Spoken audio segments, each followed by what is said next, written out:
তো আজকের ভিডিওটা হচ্ছে কেক নিয়ে।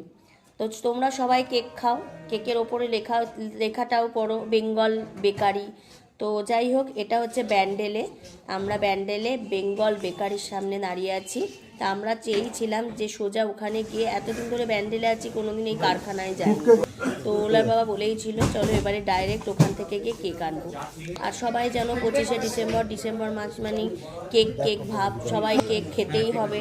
আর খেতে সেই সময়টা কেন জানি না ভালোও লাগে। তো যাই হোক, আমরা ঢুকে গেছিলাম। তো এখানে বিভিন্ন রকমের ফ্রুট কেক, কুকিজ, নানা রকমের বিস্কুট, সমস্ত রকম বেকারির জিনিসগুলো এখানে ভালো পাওয়া যায়। তোমরা গিয়ে ডাইরেক্ট এখান থেকে নিতে পারো। তো ভেতরে কেকও তৈরি হয়, কিন্তু সেই জায়গায় আমরা যাইনি কারণ সময়ও কম ছিল। প্লাস মনে হয় যতদূর সম্ভব ওরা যেতে দেয় কি না দেয় জানি না, হয়তো পারমিশন নিতে হয়, কিন্তু সময় ছিল না বলে আমরা যাইনি। তো এ দেখো সমস্ত পেটি পেটি মালগুলো সব মানে পার্সেল হবে, যেখানে যেখানে যাওয়ার সব নিয়ে যাওয়া হচ্ছে। তো কেমন লাগলো বলো, ব্যান্ডেল গেলে অবশ্যই এটা দেখো।